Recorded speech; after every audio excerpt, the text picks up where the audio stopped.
Hi, I'm Joe Kramer, the director of Higher Grounds. I also co-wrote it and play one of the little blue men in it. I'm Christian Graham. I'm the co-writer and producer of Higher Grounds. And we're recording this just after our screening at the Lighthouse International Film Festival in Long Beach Island, uh, which was great. That was a great experience. Yeah, that was a lot of fun. So here are answers to Tinsel and Tine's 5 questions for indie filmmakers. So number one is, in a nutshell, what was the main inspiration for Higher Grounds and or the theme that is the heart of your film? Christian, do you want to take that? Yeah, I think something that you'll definitely see throughout the movie that we made was a sense of background awareness of some pretty cataclysmic sort of end of the world anxieties that don't necessarily get to be make it to the top of the list of priorities of our the characters that we're following, who tend to have a little bit more banal, mundane, petty, self-serving interests. Um, a failure to compartmentalize pretty dire priorities in the world. Yeah, and the real idea was mining comedy out of those conflicting. Uh, the world is ending, and our characters just want to get to the beach or uh, you know get a woman's phone number or find a bathroom. They all have these little kind of petty goals that they're trying to achieve in the face of a world-changing event. We Uh, can kind of be aware that that pretty sort of big, devastating things are happening around us, but it we can sort of deal with that tomorrow. There's something else that we'd rather be doing right now. and it really kind of serves as like a springboard for these aliens arrive in the story, and the world is reacting to it, and we believe that they're here to solve our political problems, most importantly our climate problems, and it kind of acts as a springboard to comedically address those things within the context of this funny story. So the second question is, tell us a bit about the music. It kind of has like a kind of funky, jazzy score to it, which was written and recorded by local jazz musicians that we know. It was really spearheaded by a guy named Randy Sutton, who is a friend of ours, and he did a fantastic job. We were looking for something that was kind of almost had like a cartoonish vibe to it. A lot of the old like Looney Tunes shorts used reworked music by a jazz musician named Raymond Scott. He was a big influence on this. I would say that Django Reinhardt, the like 30s, 40s French jazz guitarist, was a big source of inspiration for what we were looking for. And Randy and the musicians that he worked with did a really phenomenal job of capturing the spirit of that while doing something original. I would say that Nino Rota, who did the music most famously for Fellini's movies, he also did the theme for The Godfather. He was another big influence on the sound of it. Would you say that the one more I guess you would call it a vintage track that we use in this, the Duke of Iron song, that's sort of narratively instrumental to our plot line, that would dovetail into what you're talking about as well? Yeah, I think so. There's a song in it. There's like an old calypso song that gets played multiple times throughout the story, and it's being listened to by our one of our lead characters, who is a young girl who's just trying to get out of work and get to the beach for the day. So it has a very fitting sound for her. Another thing that was important to us about the soundtrack is, in addition to Randy Sutton and the quartet that he helmed, we also worked with a few different local acts as well. We used a track from a synth funk band named Minka, uh, for that just has like a really lively, summery kind of like punchy rhythm and beat that we kind of felt complemented the summery kind of nature of the story that we had. Kind of And sounds like one of Bowie's like poppier tracks, like from the 80s. it does, yeah, an 80s Bowie thing, the Let's Yeah. Dance era. Yeah. Yeah, that's what I like really loved about it. It's a really cool song. Yeah, I really like that one. And yeah, Minka, that group, they were really generous to donate their use of that song in our film. So we're really grateful for that. It was also really nice working with some of the guys from a band called Ill Dutes. They're another funk leaning band. They're sort of like a psych funk hip hop collective. I've actually done a number of projects with them over the years, so it was really kind of like gratifying to have some of the musicians in that group sort of come into the fold for this project that we've been working on for so long. And it feels really good to sort of have such a thorough and widespread sort of representation of local Philadelphia talent and musicians in the sort of scheme of our score. It was really gratifying to have that. Right, and that Ill Dudes one is our temp track was a Link Ray kind of like surf guitar song from the 50s, which plays twice throughout it, and that felt like a very fitting sound for the film because it really is playing on a lot of like 1950s iconography, because it is kind of playing with this old alien invasion kind of aesthetic. So they did a track that, like the jazz score one, really kind of captures that sound while being its own thing at the same time. Mm-hmm. Mm-hmm. Okay. What were some pros and cons to shooting in Philly? Well, I would say that a pro is that people get pretty excited about it. Stuff, it's not a city that is like inundated with production every day the way that like New York or LA would be. So it just makes it, people are much more willing to jump on board and have, if you need a location, I would say it's easier to get, we needed a convenience store, we needed a cafe. People are more eager to get on board. They like the sound of shooting a movie here, like that sounds interesting, as opposed to a tired chore. Yeah, right. You don't have like 1,000 teams of independent filmmakers asking you the same questions over and over. Can you lose a day or a few days of business to do us a favor for our independent projects? That can become old hat pretty quickly. Yeah. So I think that makes it a lot easier. Also, I would say a pro is also that it's not a city that is like overexposed on screen. You can kind of make it your own in a way. I feel like most of the stuff that has been shot in Philly showcases this kind of like gritty, run down version of the city, which I guess is there, but is only one version of it. And it allowed us to kind of put this unique spin on it where we really wanted to make it a colorful, vibrant, much more exciting city, which I would like to think that we achieved. Yeah, a world that you're enthusiastic to live in, and one that you would want to embrace. Right, and we shot mostly, most of the exteriors are in Old City.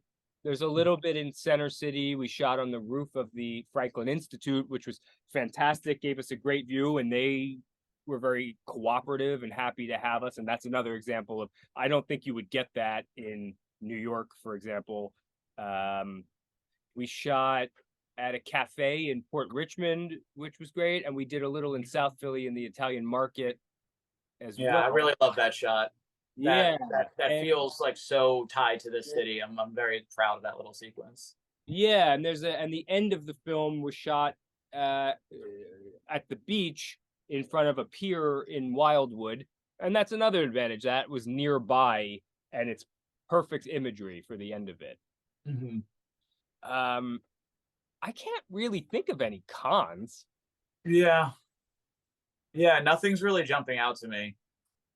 We had a great pool of talent to pull from, cast and crew. I think because of the proximity to New York.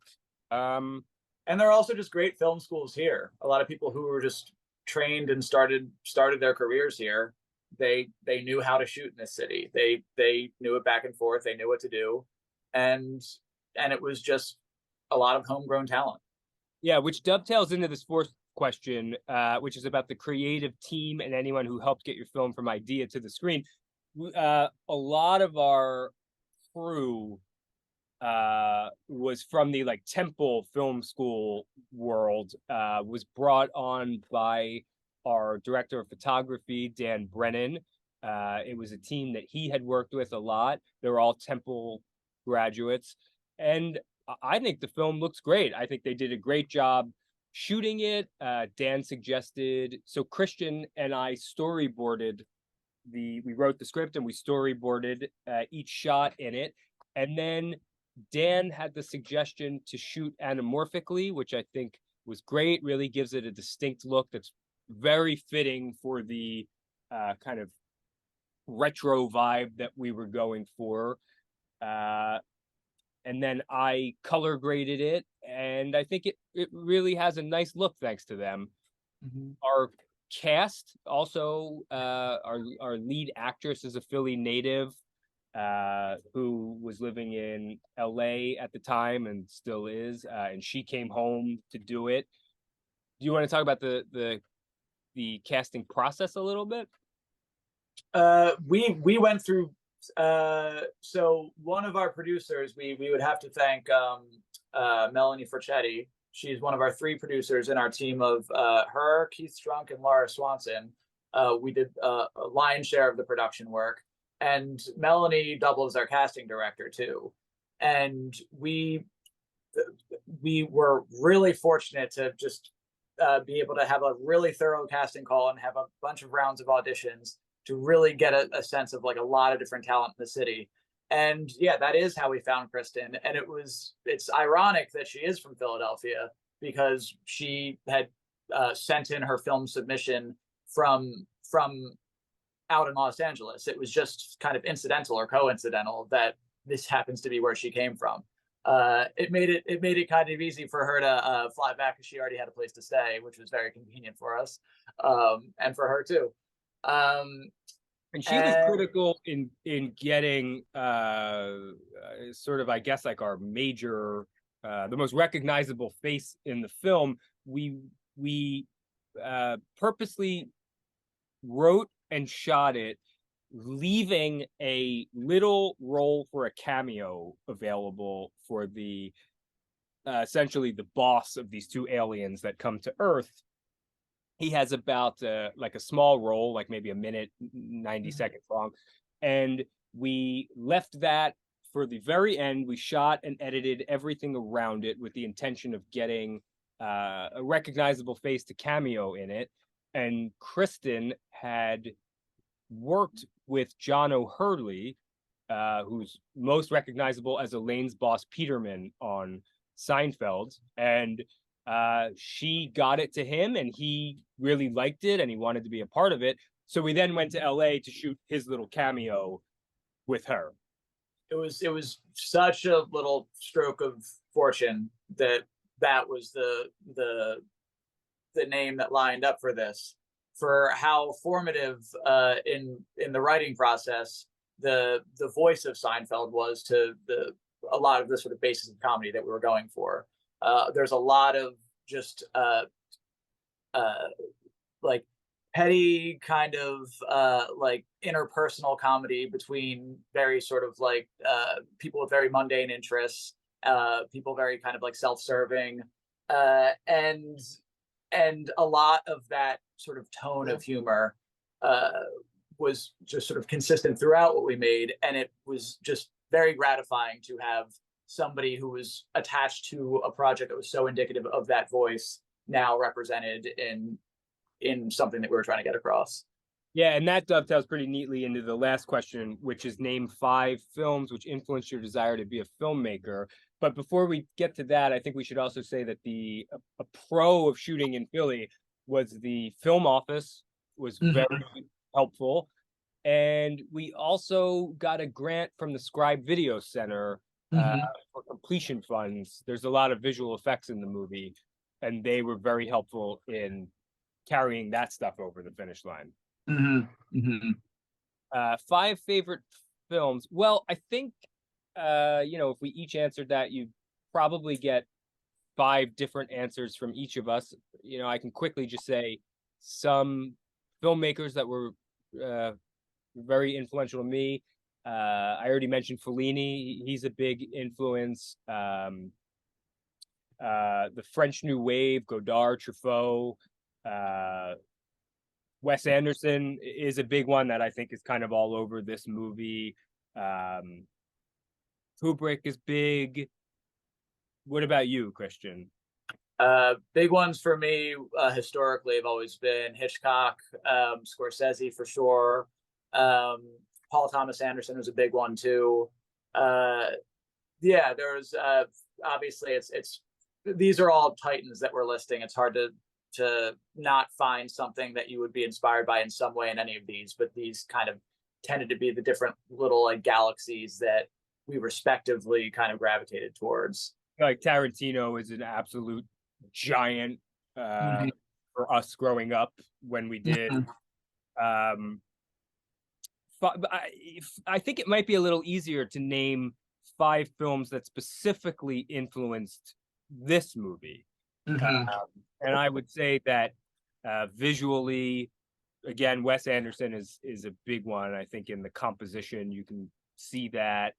Tim Burton for sure. Tim Burton was another big one, specifically Mars Attacks, the like retro 50s sci-fi aesthetic of that is kind of written all over this one. The blend of live action and cartoon. Yeah.